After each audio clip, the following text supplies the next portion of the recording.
Alright guys, today we are headed out here on Hirschfelden for the umpteenth time this month with the only goal of finding my most wanted rare, which is the melanistic male pheasant. So on this occasion, in order to hopefully increase the chances to come across one of these melanistics, we're gonna do some server hopping to not only have a good shot at finding a male rooster, but also to improve our odds of coming across some monsters like this potential level 3 pheasant. You know, in the last month I've stumbled across plenty of these max estimates, but none of them has ended up in a level 3, so I think it's time to finally find one. Okay, warning call. Is that the big one? I would think so. Right there. Okay, there are actually two males, but none of them is the max estimate. Still I'm a dropping though. That's it. And that will be enough to drop the second. I mean, we hit him once, which is more than enough, although I would have liked to hit him a second time to drop him on the spot. Now here we have the first one we shot, which is a 14.9 silver, and surprisingly we also ended up hitting one of the females accidentally while trying to hit the second rooster, which is right here. Oh, actually there's something else coming in. Well, just another hen. Apparently we stumbled across a completely different flock. Oh, hold up. Now that was a rooster and maybe the big one. I hear something. Right there. Hey, level 2. Not the one we're chasing though. Man, this is turning into a long chase and we haven't even had a chance to see exactly how big the max estimate is, so I certainly hope all of this is worth it and he ends up in a level 3 and a diamond.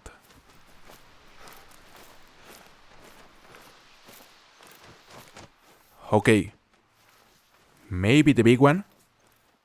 And yeah, that's a max estimate, level 2.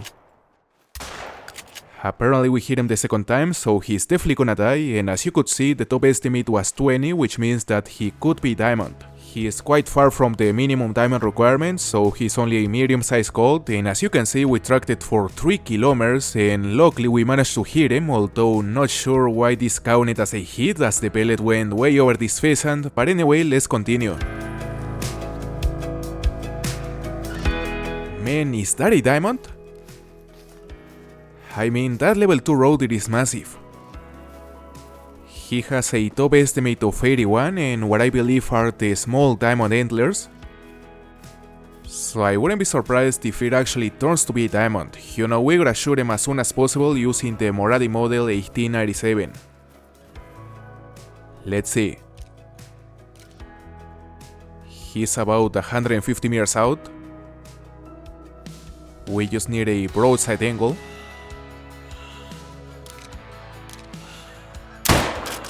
And he's down. Now let's see if this roe deer lives up to expectations and actually scores high enough to be the first diamond of the hunt. Let's see. 79.8 and a weight of 33.13 kilograms. You know, in the old scoring system before the throw racks, this would have probably been a diamond. He's a huge level 2, but unfortunately not big enough to make it, so let's continue. No way, level 3 pheasant. Level 3 pheasant. That's a giant. It is very likely he'll end up being the first diamond of the hunt. And about time, after several weeks hunting mainly pheasants, we finally have the first diamond potential. And he's nervous already. So what we're gonna do here is that I'm gonna walk in a straight line towards that position and hopefully we'll be able to get close enough to shoot him before he takes off. You know, I'm gonna walk from here to here and we'll see. Now the thing that makes pheasants a quite difficult species to hunt on this game is the fact that they usually spook way before you can get within the shotgun range, and the only way to avoid this is to simply walk and avoid running while hunting pheasants to minimize the amount of sound you make and to avoid spooking them before you can get close enough to use the shotgun. I mean, that may not be the most time efficient hunting method for the vast majority of species, but in the case of the pheasants I would say it is undoubtedly the best approach you can take.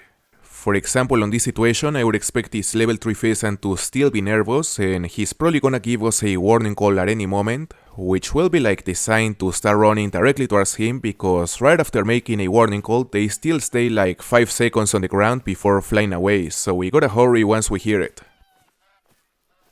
And that should certainly happen in just a matter of seconds, because we are quickly approaching the position where we last saw this pheasant, which is only like 50 meters out.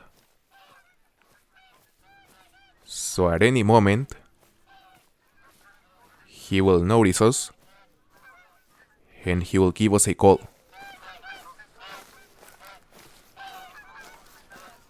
Let's see.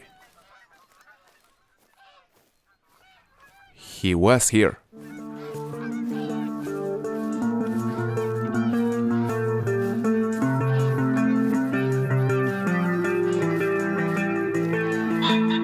And there we have it. Let's go for it. Come on. Where is him? No way he already took off. That would be a disaster. Oh! Alright. He's landing again, luckily didn't shoot him.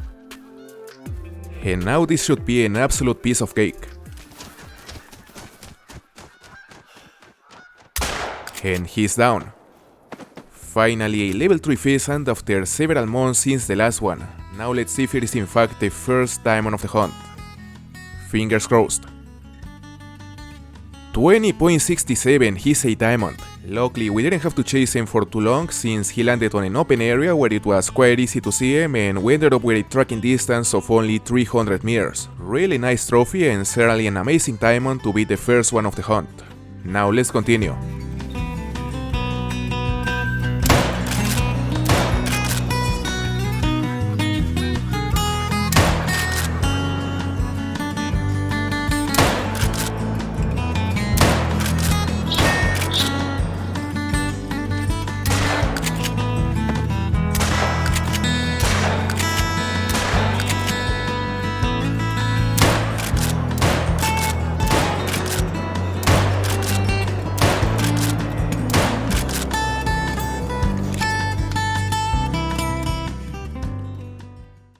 Whoa.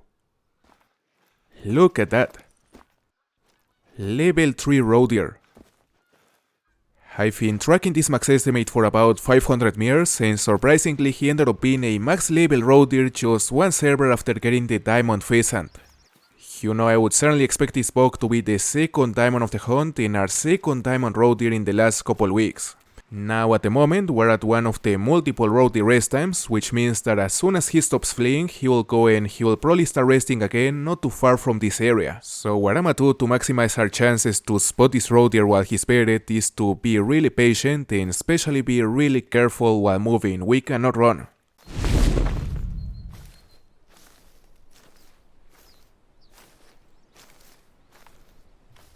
Alright, I'm hearing something. Is that him? I don't know, but it sounds really close. Oh, right there, and it is actually a male roe deer, so that is probably him. Man, he must be like about 30 meters out, which is a perfect distance to use the new recurve bow. And there we have it, 27 meters out. Top estimate of 85, that is probably a diamond. You know, I gotta say that the fact we managed to hear him before he spooked was insanely lucky, because we were quickly approaching his position without realizing he was there, so he was just about to spook and we heard him just in time. Okay.